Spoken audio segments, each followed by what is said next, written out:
Learners, in previous lecture, you have learnt about use of different sources in economics, Indian traditional heritage, ancient Indian philosophers like Kautilya and Thiruvalluvar and their major writings about wealth creation.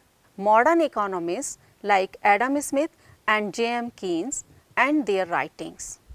Emergence of macroeconomics, difference between microeconomics and macroeconomics, broad economic questions that concern all citizens, who are the decision makers in macroeconomic policy and what they try to do, impact of COVID-19 pandemic on Indian economy using different sources, brief about Great Depression 1929 and emergence of macroeconomics.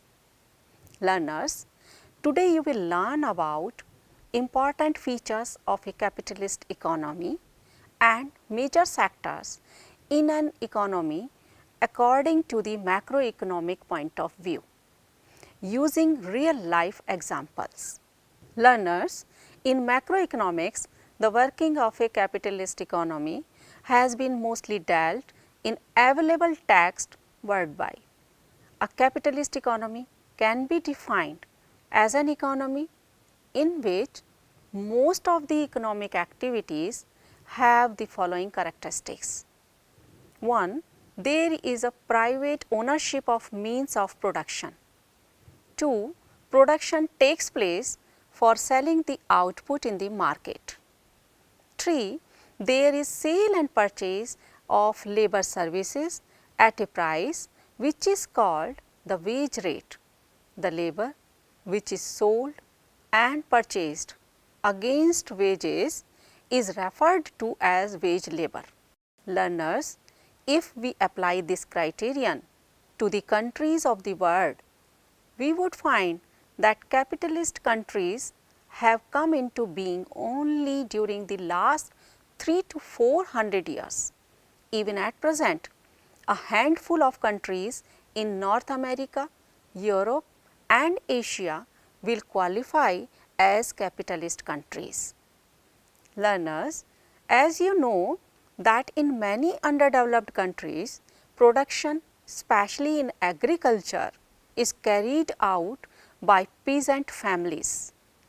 Wage labor is seldom used and most of the labor is performed by the family members themselves. Production is not solely for the market, a great part of it is consumed by the family. Neither do many peasant farms experience significant rise in capital stock over time. In many tribal societies, the ownership of land does not exist. The land may belong to the whole tribe. Learners, you also know that many developing countries have a significant presence of production units which are organized according to capitalist principles. Learners, there are 4 sectors in the capitalist economy. These are production units, state, household and external sector. Learners, now we will learn about these 4 sectors in the capitalist economy. The production units are called firms. In a firm, the entrepreneur is at the helm of the affairs. She hires wage labor from the market. She employs the services of capital and land as well. After hiring these inputs, she undertakes the task of production. Her motive for producing goods and services, which is called as output, is to sell them in the market and earn profits. In the process, she undertakes risks and uncertainties. For example, she may not get a high enough price for the goods she is producing. This may lead to fall in the profits that she earns. Learners, it is to be noted here that in a capitalist country, the factors of production earn their incomes through the process of production and sale of the resultant output in the market. In both the developed and developing countries, apart from the private capitalist sector, there is the institution of state. Learners, the role of the state includes framing laws, enforcing them, and delivering justice. The state, in many instances, undertakes production apart from imposing taxes and spending money on building public infrastructure, running schools, colleges, providing health services, etc. Learners, these economic functions of the state have to be taken into account when we want to describe the economy of the country. For convenience, we use the term government to denote state.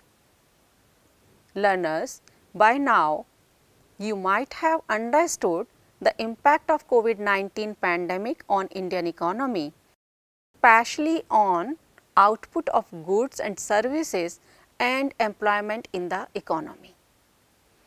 Domestic economy activity has been impacted severely by the 2-month lockdown. The indicators point to collapse in demand and there is a fall in demand for electricity and petroleum products. The biggest blow is to private consumption that accounts for 60% domestic demand.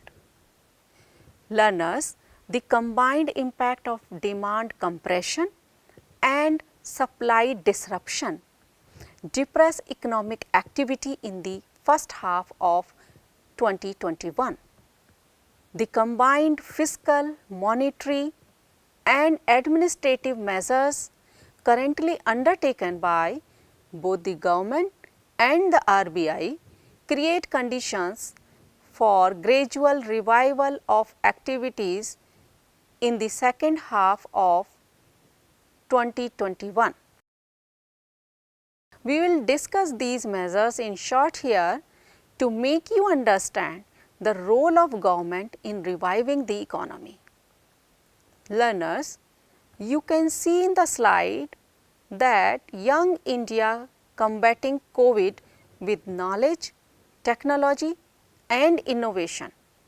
Yukti, a web portal has been launched by MHRD to keep the academic community healthy and to enable a continuous high quality learning environment for learners and to achieve its goals in COVID-19 pandemic difficult times in April 2020.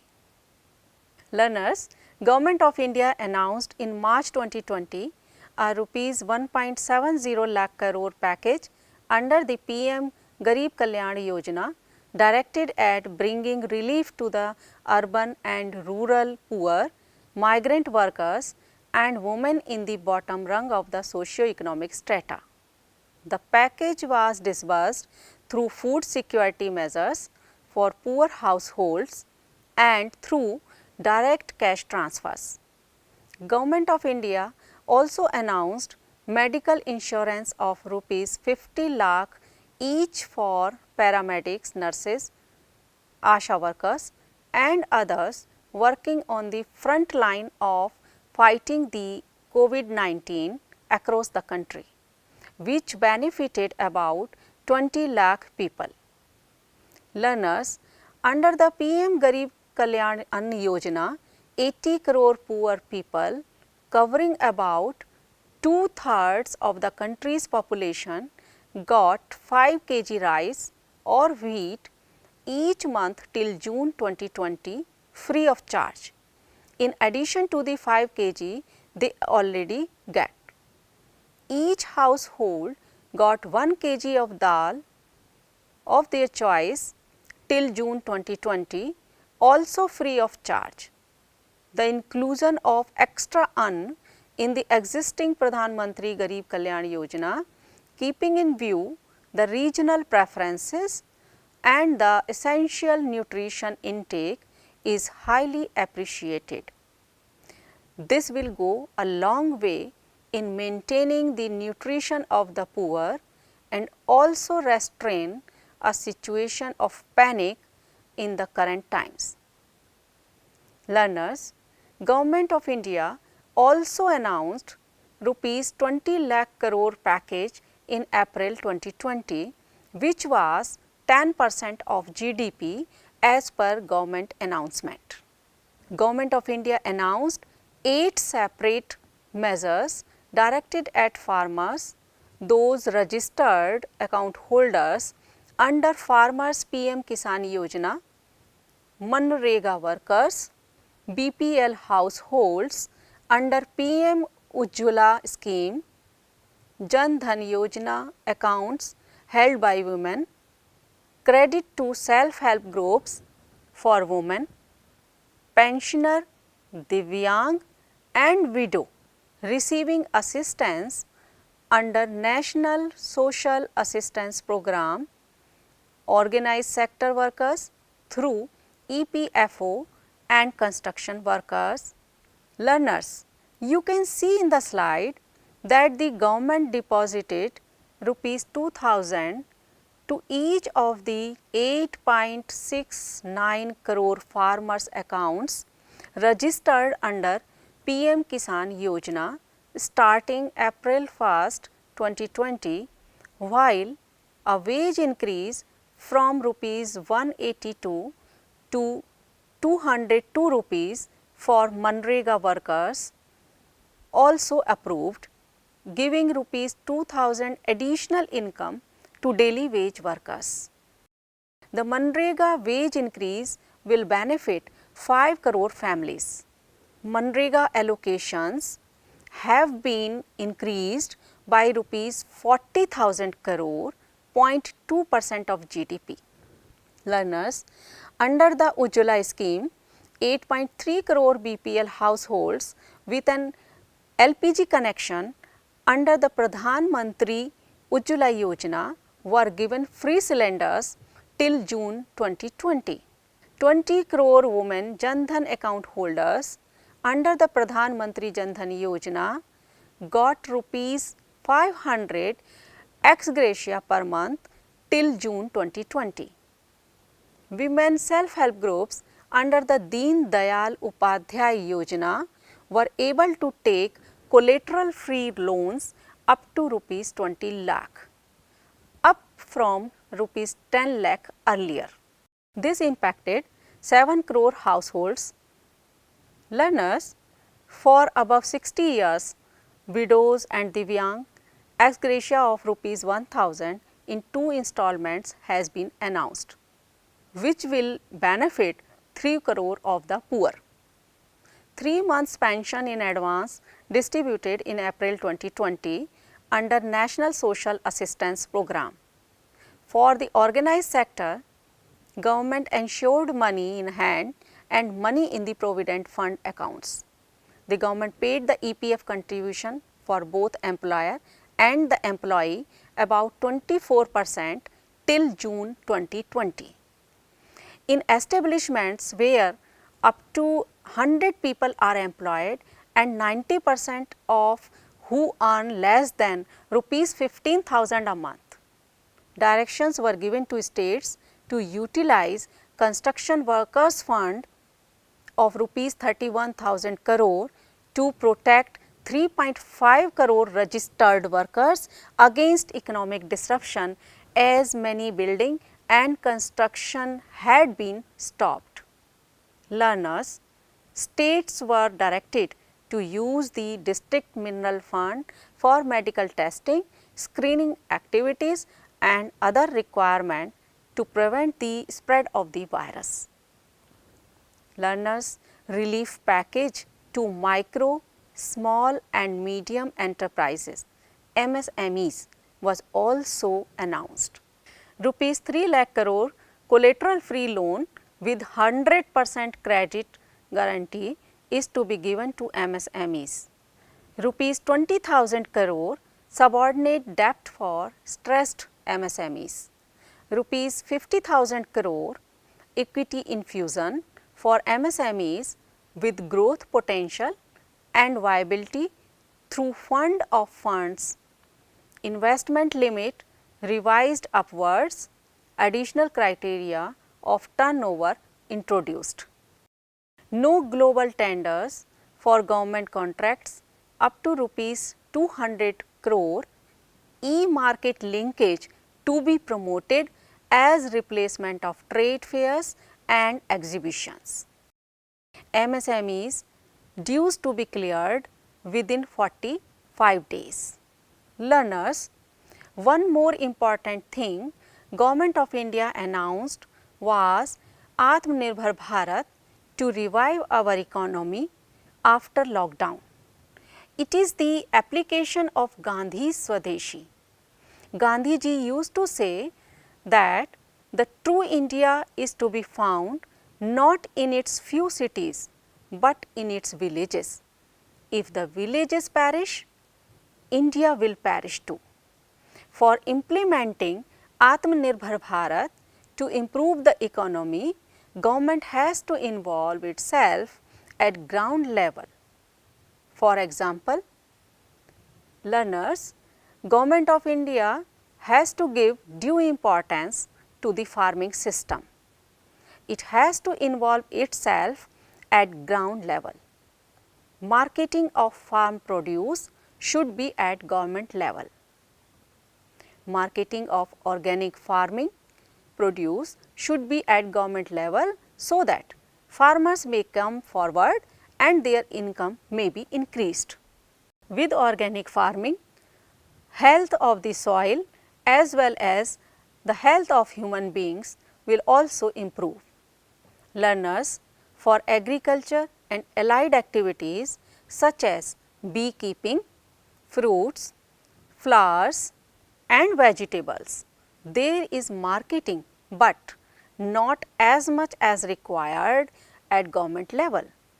There should be government flower chambers so that regular income of the farmers can be assured. Landless laborers can do beekeeping and mushroom cultivation, but there is need of marketing. There is need of district-wise plan with timeline, short term, mid term and long term from government side. Accountability should be fixed. It means who will do what, when and how. Proper monitoring should be done by government. Learners, Government of India has to promote e-commerce in allied activities like cereal crops. Thereby, there will be transparency and farmers' income will also increase. There should be arrangement of seeds and fertilizer at village level. For example, one government center for 20 villages may be established. Learners, share of micro, small and medium enterprises in India's GDP is 29% and share of MSMEs in India's exports is 48%. There should be control of government over MSMEs. MSMEs will be successful when there is control of the government at ground level. For example, loan should be used for the work it has been taken. This should be ensured by the government at district level. There should not be any misuse of this loan amount. Learners, we may revive our economy following the balanced approach for agriculture and industry. This way, we may dream of $5 trillion economy by 2028. Learners, we need to integrate Assemble in India into Make in India to focus on labor intensive exports and thereby create jobs at large scale. Efficiently scale up the banking sector to be proportionate to the size of the Indian economy. and track the health of the shadow banking sector. Learners, India's aspiration to become a $5 trillion economy depends critically on strengthening the invisible hand of market together with the hand of trust that can support markets. The invisible hand needs to be strengthened by promoting pro-business policies to provide equal opportunities for new entrants, enable fair competition and ease of doing business. 2. Eliminate policies that undermine markets through government intervention even where it is not necessary. 3. Enable trade for job creation and efficiently scale up the banking sector to be proportionate to the size of the Indian economy. Learners, trust as a public good that gets enhanced with greater use means that policies must empower transparency and effective enforcement using data and technology to enhance this public good. Learners, if you want more details about relief package announced by Government of India, please read the Government of India reports and documents. Learners, by now you might have understood the role of government in providing needed financial reliefs to the poor, Divyang, widow, senior citizens, women, farmers, organized sector workers and Manrega workers, etc.